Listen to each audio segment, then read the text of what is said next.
So here's a little issue we have in America today. There are currently about 250,000 people a year who are dying in our hospitals due to preventable deaths. And I'm not talking about negligence, I'm talking about little accidents, right? I'm talking about the doctor in the morning not properly briefing the doctor for the evening. I'm talking about things that we can't sue anybody. There's nothing that we can see that's wrong. But there's 250,000 preventable deaths every year. That's about 20 747s going down every single week. That's what's the equivalent to. And the confusing thing is that we have the best doctors in the world. We have the most advanced technology in the world. Some of the medical equipment we have is the best in the world. The medicines we have are the best in the world. So you start asking yourselves, why are these things happening? And the reason is not because of any of those things. The reasons are actually something vastly more simple. It's something very, very human. 5% of hospital administrators are doctors. Most of them are number crunchers. Hospitals are run like businesses. Hospitals are run by the numbers. And the problem isn't the people who are giving the care. They're very highly trained. The problem is the way those people are cared for. Because what we've done is we've created cultures in hospitals where the people who are doing the caring aren't cared for. And so all of these little preventable deaths are happening because they don't feel like they're a part of anything. They're just doing their jobs and they don't get along that well, and there's not a lot of camaraderie. And the impact is death, right? Now I use this example because it's exaggerated because the impact is so powerful. But the problem is the same in our own companies, right? Which is we come to work and we're told, you must care for your clients, you must care for your customers, you must make them the focus of all you do, and yet why aren't the people who are managing us from the top caring about us? So yes, in a hospital the impact is worse, but the impact that we're having on the outside world is just as bad. In other words, we're not working at our best. We don't care for the things we're doing. We're not helping each other is the most important part. And the residual impact is that we are unfulfilled by the work that we do.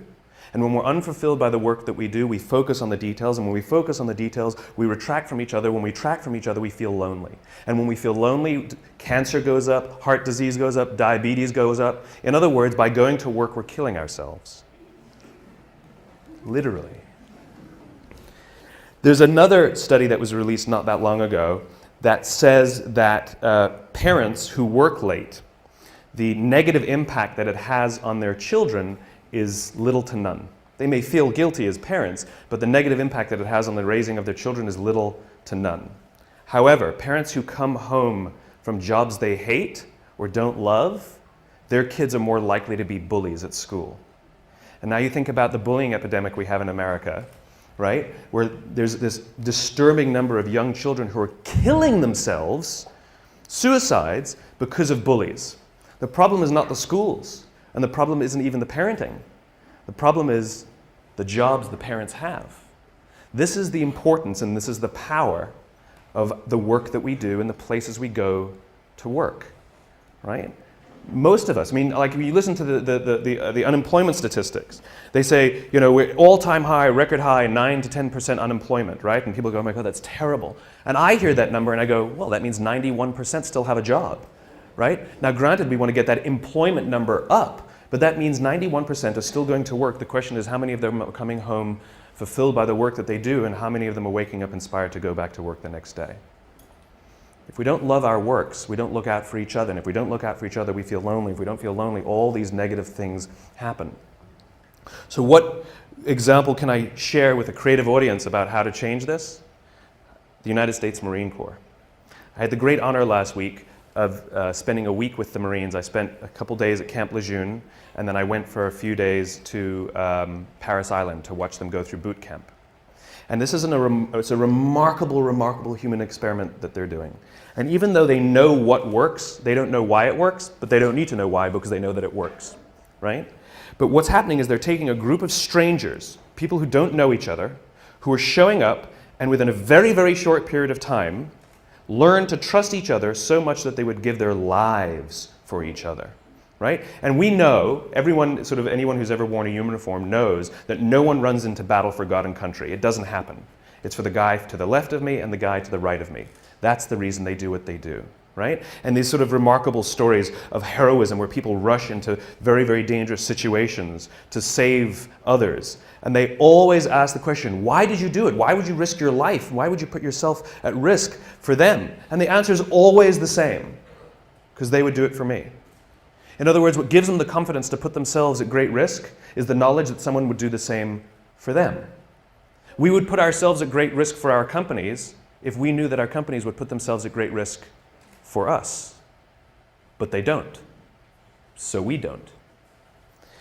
Now, one of the things that's remarkable about the Marines, and if you go read, and this is the most, I asked these young, and they're 21, 22 years old, some of these lance corporals, the grunts, the guys, the infantry. I mean, this is the lowest of the low, the ones we actually send into battle, the front lines.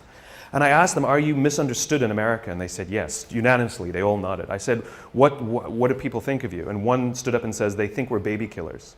I said, how does it feel? He says, it hurts. And when I say, well, tell me a story then that captures to you what it means to be a Marine, the feeling you have of being a Marine, tell me a story that captures it. And I expected to hear stories of, I took a hit and somebody saved me, or I ran into a firefight and pulled somebody. I expected these stories of heroism. Not a single story like that came out. Now, I'm sure those stories exist, but those aren't the stories they told me that capture what it means to be a Marine.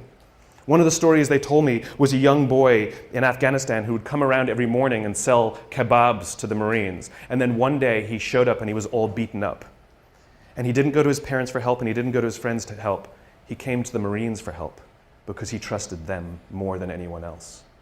They told me a story that captured how they feel of a village that had been overrun by the Taliban, and the residents of the village couldn't go home because they would be killed by the Taliban, and so they were just living by the river. The problem was winter was coming, and one of the elders came to the Marines, knocked on the door, and said, I need you to come down to the river and kill us. And the Marine said, what are you talking about? He says, if we go back home, we'll be killed by the Taliban, and if we stay out there, we're going to die slow deaths this winter. It's easier if you just come and kill us, please. The Marines overran the Taliban village, pushed the Taliban out. A year later, they went back to this village and people were playing volleyball. These were the stories they told me that capture what it means to be a Marine. They believe in doing good for others, and the fulfillment they get when they put themselves at risk so that others may prevail is overwhelming. This is not unique to the Marine Corps. This is all human beings. The feeling of fulfillment comes from doing something for another. The feeling from fulfillment comes from the exertion of time and energy for someone else. If you are walking to work and you throw a few pennies in a cup, and you come to work and you say to your friends, hey guys, I gave $1 to somebody homeless this morning. What are your friends going to say? Good, right? I gave $20 to somebody homeless. They'd be like, good for you, right? What if you come in the morning and you say, hey, I gave up my Saturday and I went and painted a school in the inner city? People go, whoa, cool, wow, cool. And all of a sudden, not only are they inspired to do something good themselves, but the feeling that you have persists. The amazing thing is that when we do good for others, it actually inspires others to do good for others. This is provided for us primatologically, anthropologically. It's all part of the survival of the species. Sex feels good so that we'll do it, so we can procreate and perpetuate the species. But we're social animals, and so we have to provide for the fact that we'll maintain strong bonds and build cultures, right? Because that's what humans do. We're cultural animals. And so when we do good for others and we look out for those in our tribe, we look out for those in our group, it actually feels good. Biologically, it releases oxytocin. This chemical that's released when you do good for others is released, and it makes you feel good. And the amazing thing is the more oxytocin you have in your body, the more you want to do good for others. The problem is we've replaced this feeling, the exertion of time and energy, with digital communications. We've replaced it with headphones. We've replaced it with money, right? Think about the invention of money, right? It used to be, money, it used to be like you go to someone's house, you cook them dinner, and the deal was they'll do the dishes. Time and energy, exchange for time and energy. And someone said, I'll give you an IOU, right? Someone says, I don't feel like doing the dishes, So I'm going to give you an IOU that I promise to do them another day, right? And that's what money is. It is the promise for future goods or services. The promise of future goods and services. In other words, we've replaced our own time and energy with promises for someone else to do it another day, right? In other words, there's no exertion of time and energy. And so the feeling people get is that I did something for you and you did nothing for me. You replaced it with a piece of paper, with an IOU, with a promise for future goods and services. The way we find fulfillment is by doing good for others. So how do the Marines do it? How do you get people to do good for others? We all know this. Intellectually, we know that it's good to do good for others, but why don't we do it then? Why don't we do it? And what the Marines learned is something that I completely did not expect. They can't just yell at these guys to help each other. That's not what happens. There's a few things that they have to do first. So we all have heard of the obstacle course, right? The Marines have a thing called the obstacle course. And this is where they build anaerobic strength and aerobic strength, muscle strength, and it's timed and all of this good stuff. They have another course called the confidence course, and it's never timed. And most of the obstacles on this course cannot be completed by yourself. They must be completed in teams. You have no choice. That's just how it's designed. And what they say is the first 2 weeks of boot camp, everybody's there to outdo each other and prove that they're strong. Just kind of like when we start in a job, we want to show how great we are, we'll work a little harder, we'll do good work, look how good my design is, right? It's all about us and how good we are, right? But they keep putting them in situations where they can't do things by themselves. And what starts to happen very slowly, they said after about 2 weeks, they start cheering for each other. Now they get in trouble when they do, but they start cheering for each other. And then before too long, you see them organically start helping each other. And what happens is if there's one person who's weak and refuses to help the others, or even if there's one person who's strong, who's, I was the star college athlete, and they get to the end of every obstacle and they just stand there and wait for everybody to finish and they don't help each other, what starts to happen is organically the group starts to ostracize that person. Organically, they get ostracized until they learn that the only way that they will get through this thing, the only way they will survive boot camp, is if they ask for help because they have no option. The problem is, no one will help them until they're willing to help another. It's the deal we have to make.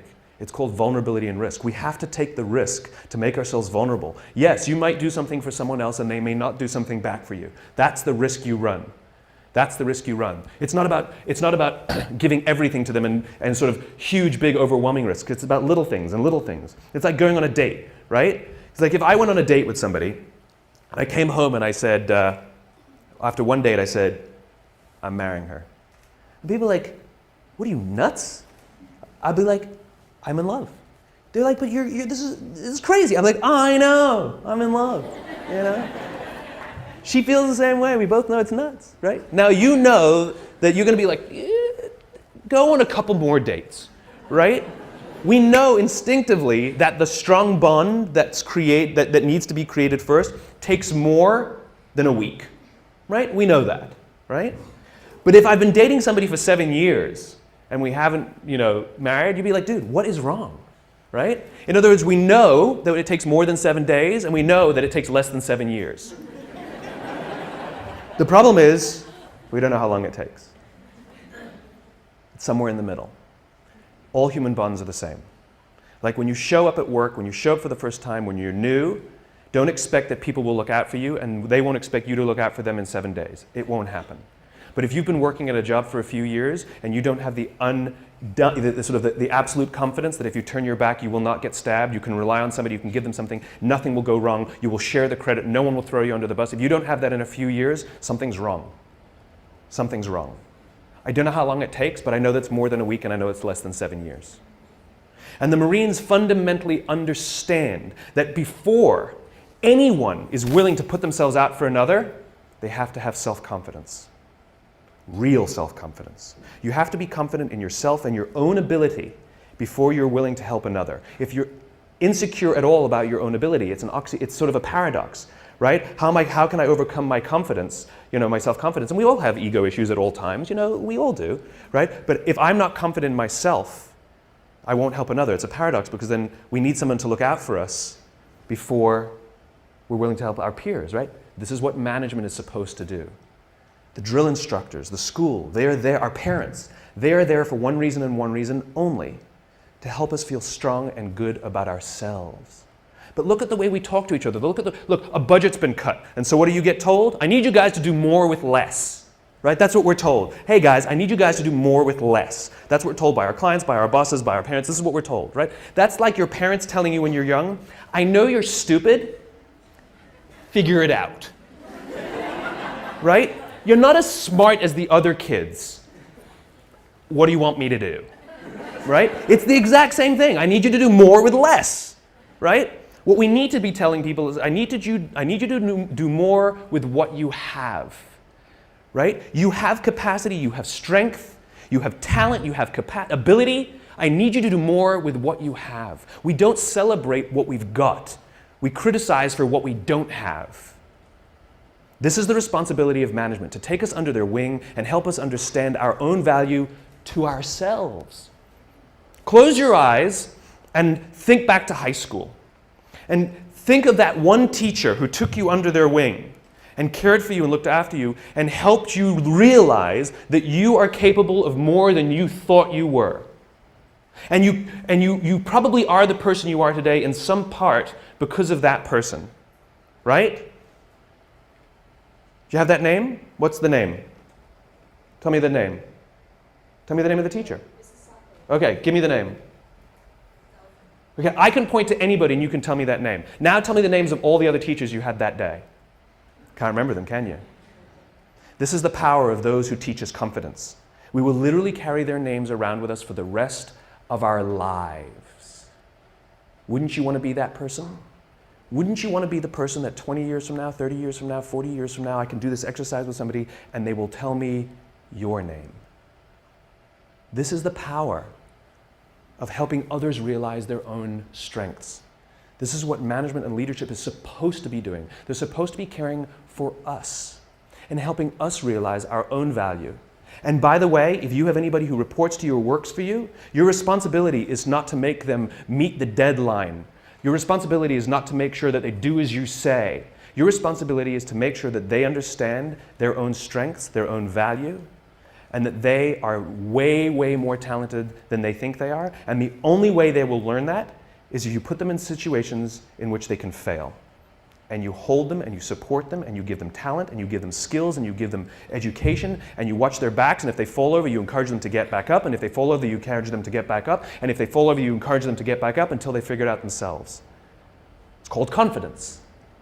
It's your responsibility to help others find it, and it's others' responsibility to help you find yours. And the amazing thing is, as soon as you start feeling confident in your own ability, you naturally help each other. That's what happens. It's called trust. In the military, they give medals to people who are willing to sacrifice themselves so that others may gain. In business, we are willing to give bonuses to people who will sacrifice others so that we may gain. We have it backwards. And then we complain about how we don't love our jobs, and we complain about how the work is suffering, and we complain about how budgets are being cut, and we complain, and the first thing we do is blame each other and become more selfish and worry about my pay and my benefits and my this, and this is what happens. When we are unfulfilled, we look at the metrics and we say they're not good enough. When we are fulfilled, we don't care about the metrics. This is why when you have a job you love and you get a call that says, I'll offer you tons more money and great benefits, you're like, I'm not interested, I'm not interested, I'm not interested. I'm very happy here. But we'll give you more. That's not the reason I'm here. I'm here because I love it. I'm here because I care for the people I work with, and I'm here because the people I work with care for me. This is the world I imagine. This is the world I imagine. And here's the great thing. If you take little risks, I'm not talking about big things, little things. If you start doing little things for each other, the amazing anthropological response is other people will start doing little things for others too. I was walking down the street 2 days ago, and a guy's backpack was open and a whole bunch of paper fell out as he was walking down the street. And I happened to be behind him, and so my friend and I just we were in mid-conversation, and in mid-conversation, we never even stopped talking. We just bent down, sort of helped him gather his papers, hand them back to him, sort of pointed out that his book bag was, his backpack was unzipped, and he said thanks, and we walked on. It was like no big deal, right? We get to the end of the street, and we stand we're waiting to cross the street. We're still talking, we haven't stopped talking. And the guy in front of us turns to us and says, I saw you help that guy. That was really cool. But here's what's great about that. The guy will go do something for someone else simply because he saw us bend down and pick up paper for someone else. He will actually go do something for someone else because of it. Right? He won't give to charity because he sees me put $1 in a cup. But he will actually help someone because he saw someone also help someone. Little things. Hold a door open for someone. Say thank you to the person who holds the door open for you. Smile to the barista. Little things. Put your foot in the subway when the door is closing so someone who's running will make it. Hit the open at the elevator. Don't go...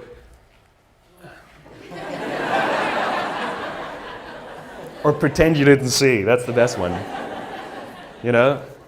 Oh, I would have if I saw. Sorry. Right? Do it. A little time and a little energy. And you'll find around work that people give a little time and a little energy back to you. And you'll give a little more time and a little more energy. You go for a coffee with someone. Then you go for a 2-hour coffee. Then you go for a coffee and a lunch. Then you go for a lunch and a dinner. Then you go for a dinner and a movie. And then you sleep over. And then you sleep over 2 nights. And then you go on holiday together. And eventually you get married. Right? It's slow. It takes time. And we can't rush it. If when we rush it, it's all fake. Do things for others and watch how much others do for you. Go get yourself a cup of coffee from the coffee machine in the morning. Make one for someone else. It takes a little extra time. It takes a little extra energy. That's the point. That's the point. And here's the best part. You will feel so good at the end of the day. So good. Thank you very much. Thank you.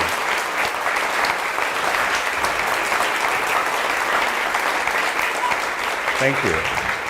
It's a great question. How do you convince someone, sort of what are the metrics? How do you convince a skeptical audience of this trust metric? You don't. You don't, right? You can't twist anybody's arm to do something that they don't want to do.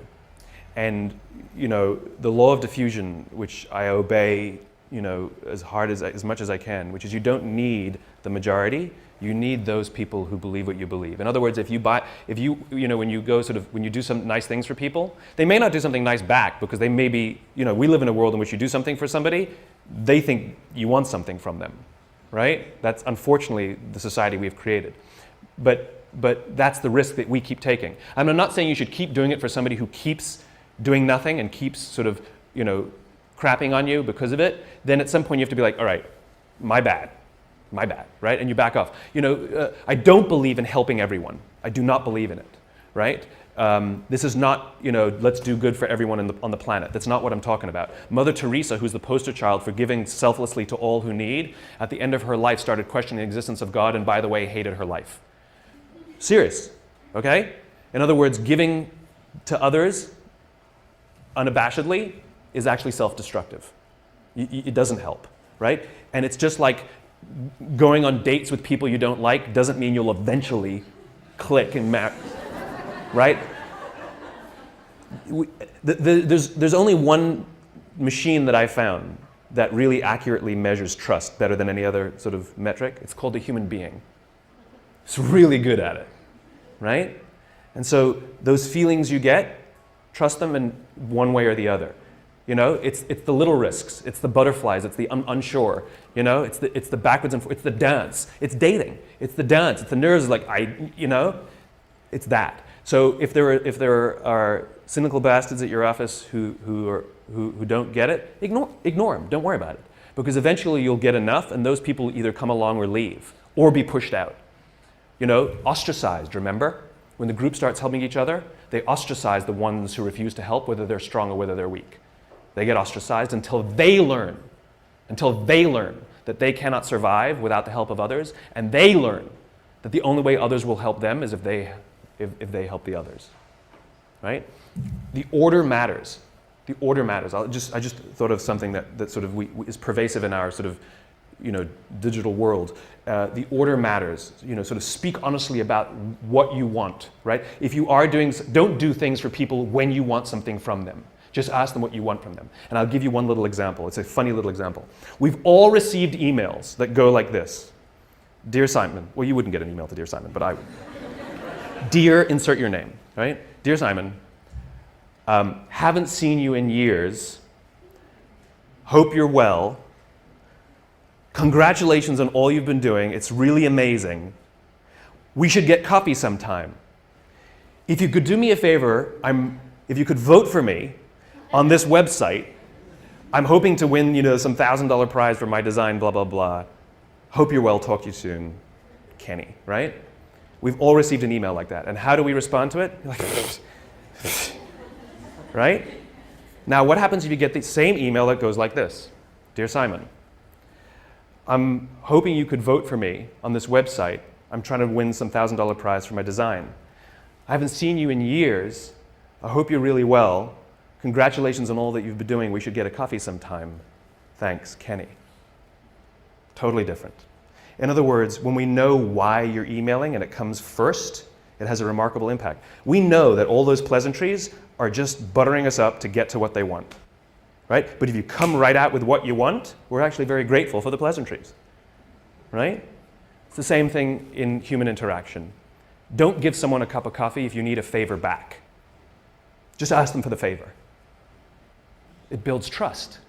I can't trust you every time you do something nice for me. I think you want something from me. I won't trust you. And this is what companies do to us. Right? Well, we did this for you. Why won't you do this for us? That's not how it works. Generosity, bending down to pick up the papers, holding the door open for someone, is expecting nothing in return. Ever. You do not give. This is what happens in new business, right? New business is built on relationships. And so we build the relationship, build the relationship, build the relationship until we're comfortable to ask for the business. In other words, you were only befriending me till the point you felt that I would let down my guard and you could ask me for something. The whole time you were just waiting for that time. It doesn't work that way. If you actually want to build relationships, you build relationships without wanting anything. And that's how you build trust. You want to know why the Marines gave me this incredible access? I mean, literally, they said, Simon, anything you want to see, you got it. Anything you want to do, you got it. You can go. We went past signs that said, no observers, no civilians beyond this point. I'm like, can I take pictures? They're like, go ahead. You should see some of the pictures. They're unbelievable. Right? I'm like right in there, Marines coming at me. We went out to the Crucible, and they're all like, they were like rolling in the dirt and like, going under barbed wire, and I'm like, I'm not joking either. They're like, unprecedented access that journalists would be jealous of. Do you know why they gave it to me? Because in all the time that I've been visiting with Marines and having meetings with them, I've never asked for anything. I don't want anything, and I don't have anything to sell. I just keep showing up and say, what do you need? How can I help? And at some point they said, when I called them and said, I need a little favor, because they know I haven't been waiting for the favor. It's the time now that I have a little favor. They go, absolutely, whatever you need. It's called human relationships.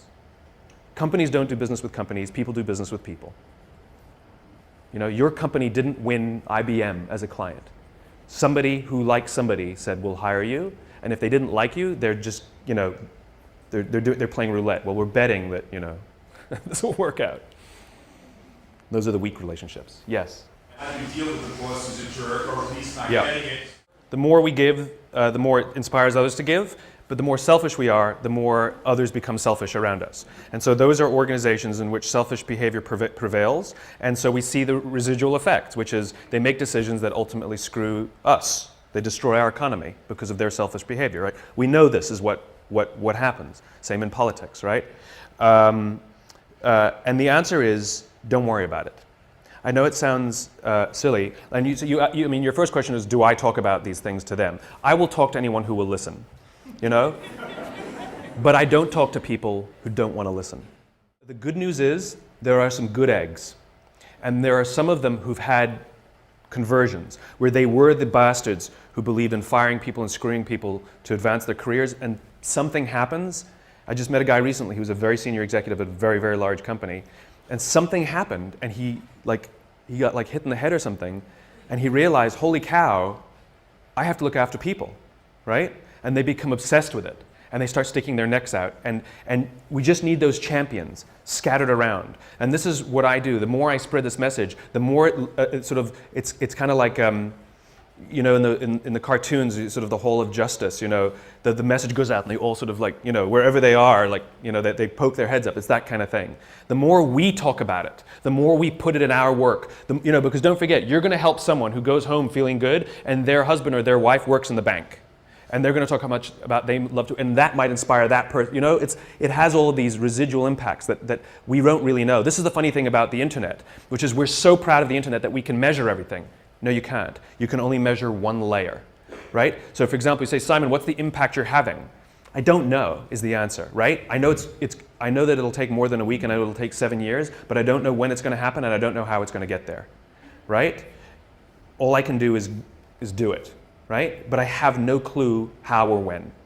And so, for example, I can measure book sales and I can measure how many hits and I can measure how many people have watched a TED Talk and all of this, but I can't measure, you know, that TED Talk being shown to a room of 50 people, and one of those 50 people doesn't buy a book, doesn't watch a TED Talk, doesn't do anything, but goes out and does something good for somebody else. I have no way of measuring that.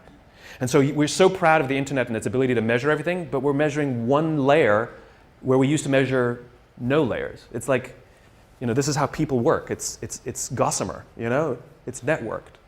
And so the answer is don't worry about them. Don't worry about them.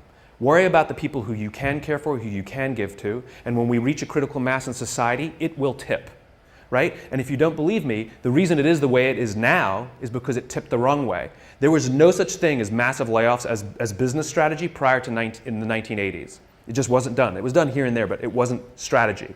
The idea of using layoffs to balance the books is a relatively new phenomenon that came for the increase of selfishness in the Gordon Gekko greed is good 1980s boom, right?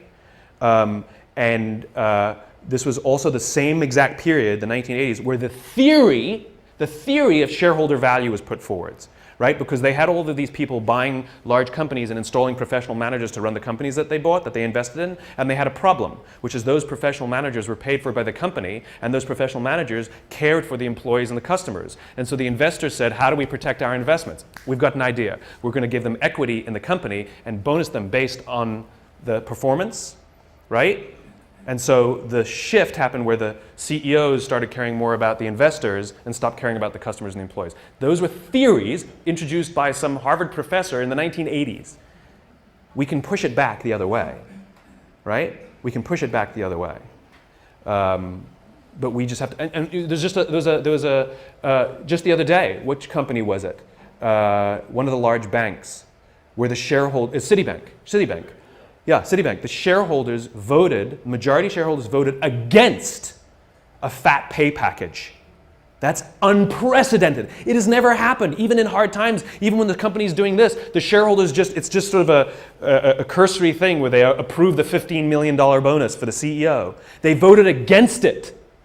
It's non-binding, but it sends a shot across the bow saying shareholders now want you to be bonused if you do something good for others. Even if the others is us. All right? The point is that it's starting to crack. And so let's just stick our finger in the crack, you know? Make sure that it keeps cracking. It swung one way, we can swing it back. The question was, can I talk about celebrating accomplishment while still asking for more, right? They did a study on kids who are really, really smart, like in all the gifted classes. Why is it when you're smart, you're gifted, and when you're stupid, you're special? Why is that? I was told my whole life I was special. It's not, never gifted. They took the gifted kids who were constantly told, you're so good. Oh, thanks for that. I knew you'd do well. Oh, you're our best employee. You know, you're our best student. You're awesome, right? And what happens is later in life, they actually suffer because they're very afraid of taking risk, because they're very afraid of losing their position on the mantle. Okay? Kids who are sort of more average, who constantly are rewarded not for their accomplishment, but for their effort. Great effort. Really proud of the improvement you made. What they find is they do very well in life because there's no shelf, there's always more. There's more effort, right? And so you want to reward and acknowledge effort. Even if they don't hit the goal, it's the delta. But at the same time, if it goes backwards, you'd be like, dude, what's going on? It's like we shouldn't be giving ribbons for everyone who competes, right? Because what we're teaching people is, if you do nothing, you get a medal, right? And the funny thing is we're creating a generation that's feeling very hollow. and feeling, this sense of entitlement that people complain about Gen Y. The entitlement is, I don't feel like I've accomplished anything. And the funny thing is about human beings is the way we feel accomplished is when we exert energy and time and reach a destination, right? And the more energy and time that we have to suffer through, especially if we suffer together and we get somewhere, it is overwhelming. Think about the best jobs you've ever worked on. Was it the best design? Was it the best results that the company had because of your project? Or was it an absolute hell project that you worked together and you came out on the other end and that you got it done at the deadline and you're like, that was amazing. It was the hell projects. It was the things that we had to go out of our ways more, do things for each other, right? Things we weren't thinking of doing. I was wrapping packages. I was doing stuff that designers aren't supposed to do. This is what produces that, right? And so the thing is about measurement and destination reward. Imagine we're standing in a big empty room, right? And we're standing in one corner and I give you a simple instruction. I want you to go to that corner in a straight line, right? Off you go, no big deal, right? Without telling you, I slip a chair in front of you. What do? You go around the chair. Now you just disobeyed what I told you to do. I told you to go to that corner straight line. But this is the amazing things about human beings, which is when we're given a clear destination, we use our own creativity and our own sense of innovation and our own problem-solving abilities to overcome obstacles to get to the destination. In other words, the destination is more important than the route, right? We are flexible about the route. We are obsessed with the destination. Reset. We're standing in the corner together and I give you a simple instruction. Go somewhere in this room in a straight line. And you say to me, well, where do you want me to go? I'm like, I don't know. You're smart. Figure it out. Go in a straight line. And so you pick a point and you start walking. And without telling you, I put a chair in front of you. And what do? You come to a grinding halt. And I say, what did you stop for? You go, well, you put a chair in front of me. Or you'll make a sudden turn and go in another direction, right? And this is the problem. It's the same obstacle. The difference is when you have a clear destination, the obstacles become easy to overcome. When you don't have a clear destination, you keep coming to a grinding halt. And what we do in our companies is we're counting the steps we're taking along the route, but we're never looking at the destination, right? So a company says, made $1 million this year, we were only planning on making 800,000. Like we took 10 steps, we're only planning on taking 8. Where are you going? No clue, right? We count the steps. And so the point is that people want to feel that the effort that they're exerting actually are moving somewhere. And so successful measurement, successful recognition is not just for the steps you take. It's not just for the effort. It's that the effort you exerted moved us closer to where we're trying to get to. And that get to should be some crazy ideal. My ideal is to live in a world in which the vast majority of people wake up every single morning, inspired to go to work and fulfilled by the work that they do. And the couple of measurements that I use are if the book is selling, and by the way, people ask me, how many have you sold? I have no clue. I've never asked the publisher because I don't care. I really don't care how many I've sold. What I care about is the Amazon rankings and that those are going steady or up and not plummeting, because that means other people, right? Because I don't have a publicist, I don't have a marketing strategy on purpose. I didn't hire one of those companies to sell the book for me. And the reason is because I'm not interested in book sales. I'm interested in the spreading of an idea. And so I just use that as a metric to help me understand, am I sort of marching in because the more I preach, is it resonating? And so you have a couple of these imperfect measurements that help you understand, are you going along the way? So it's not just great effort, look what you achieved, because that's what we're doing now. Right? Our goal is to increase top-line revenues by $50 million. For what reason? Right? Which is, we have to know the destination, and then we say, amazing. You took us that much closer. And if we go to the right, it's because we were overcoming an obstacle. If we hadn't gone to the right, we would have been stuck forever. Thank you. It's not always straight lines. It's not always straight lines. But it's in...